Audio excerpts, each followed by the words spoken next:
السلام عليكم ورحمة الله وبركاته. ازيكم حبايبي؟ عاملين ايه؟ يومكم سعادة وهنا بإذن الله. النهاردة هنعمل وصفة كلنا بنحبها، بس عايزة بعض التكات وبعض الأسرار اللي هنقول عليها في داخل الفيديو. يا ريت تسمعوا الفيديو من أوله لآخره لأنكم هتستفيدوا جدا. هقول لكم النهاردة على أسرار محشي الكوسة والبتنجان، الأسرار بتاعة التسبيكة اللي بتخليه يبقى في حتة تانية خالص والطعم روعة. وهقول لكم كمان على سر في الطماطم بتستفيدوا منه جدا. وهقول لكم كمان على السر اللي بيخلي حباية الرز تشرب التتبيلة وحباية الرز تمتص النكهات اللي انت حطاها.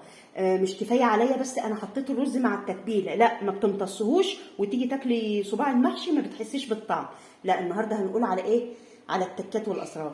والنهارده هنقول على ايه السر اللي بيميز الصلصه او التسبيكه اللي احنا بنعملها للمحشي.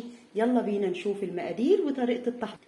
اول حاجه معايا هنا رز مغسول كويس جدا ومنقوع 10 دقايق فقط لا غير، مش اكتر من كده. ليه منقوع 10 دقايق؟ لسببين. اول سبب علشان نتخلص من بعض، مش من كل، من بعض حمض الفيتك. الحمض ده بيمنع الجسم من انه يمتص بعض الفيتامينات والمعادن. تمام؟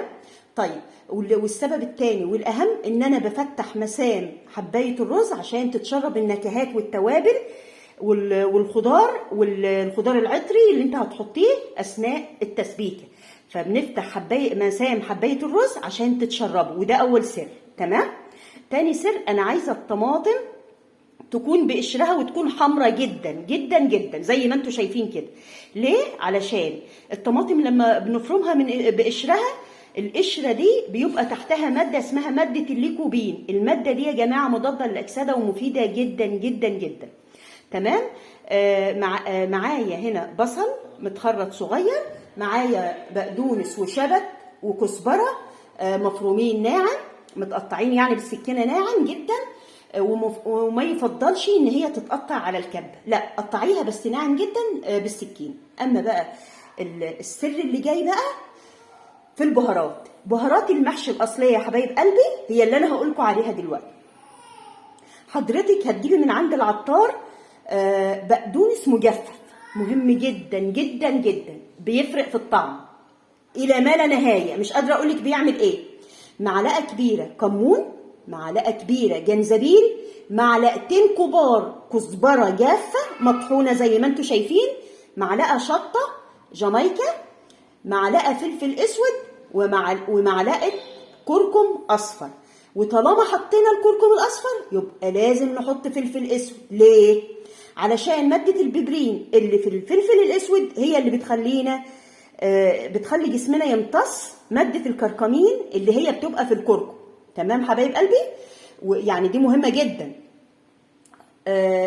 السر بقى الرابع هو الزعتر الاخضر. بتجيبيه عيدان من الهايبر او من السوبر ماركت، وبتمسكي العود وتنزلي منه الخضار بتاعه اللي هو الاخضر الصغير، وبتغسليه وتجهزيه عشان تحطيه في الخلطه. ومعايا هنا النعناع الناشف، بما ان في كوسه، الكوسه بتعشق النعناع، بتتزاوج جدا معاه وبيكمل طعمها. حاجتين بيميزوا محشي الكوسه: الكمون عشان هو اللي بيكمل طعم الكوسه جدا، والنعناع. يلا بينا نشوف هنعمل ايه ونروح على النار. اول حاجه يا حبايب قلبي زي ما انتم شايفين حطيت الماده الدهنيه، ويفضل تكون زيت لان ده محشي. وهبدا احط كميه البصل اللي انا عايزاها زي ما انتم شايفين، ومش هولع النار غير بعد يعني بعد ما احط الحاجات دي. مش اولعها الاول، لا، بعد ما حطيت الحاجات رحت مولعه وموطيه النار. ليه بوطي النار؟ عشان اللي هيساعد لي البصل ان هو ينزل لي الماده المسكره اللي فيه هو ان انا اوطي النار. والحاجه الثانيه هي اضافه الملح. الملح هو اللي هيساعد البصل ان هو ينزل لي الماده المسكره اللي فيه وهدوء النار. تمام؟ هنا بقى حبايب قلبي بعد ما البصل دبل معايا ونزل الميه المسكره بتاعته، ابدا اضيف التوابل والبهارات زي ما انتم شايفين كده، وابدا اقلب. الله على الريحه، هتبدا تطلع الزيوت العطريه اللي في التوابل. والتكه دي اهم شيء في الموضوع. ننزل بشويه بقدونس وشبت وكزبره ونقلب. دلوقتي احنا عملنا ميكس رهيب، والريحه طالعه مش قادره اقول لكم. والخضار دوت بقى هيمتزج مع الزيوت العطريه اللي طلعت مع التوابل، وهيودي الطعم في حته تانيه نهائي. وهبدا انزل بالزعتر زي ما انتم شايفين. انا غسلاه طبعا لانه كان مركون في الثلاجه، فلازم اغسله. وقلبت زي ما انتم شايفين. اما بقى النعناع لازم افركه بين ايديا كده عشان الريحه بتاعته تطلع كويس. وقلب. يا سواخ على الريحه، حاجه كده توهم. خلي بالكم الترتيب مهم جدا، يعني اعملوا زي ما انا بعمل بالظبط. ما شاء الله تبارك الله الريحه مش قادره. وهنا بقى جه ميعاد البطل وعصير الطماطم. وهنا ضفت معلقه سكر عشان حموضه، وغطي الحله.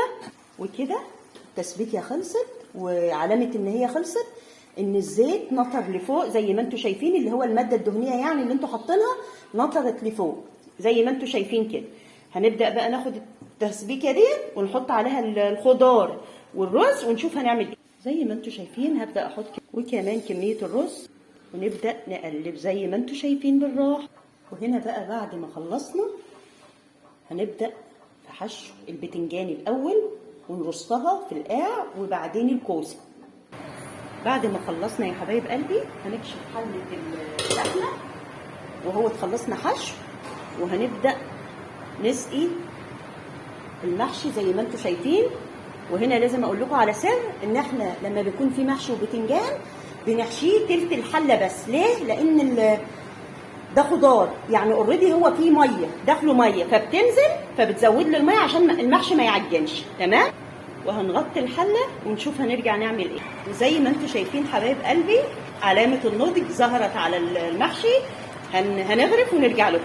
واهو يا حبايب قلبي بعد ما غرفنا والجواب باين من عنوانه والريحه مش قادره اقول لكم. اعتمدوا الوصفه دي وامشوا على الخطوات، وما تنسوش تعملوا لي لايك وشير وسبسكرايب. والسلام عليكم ورحمه الله وبركاته.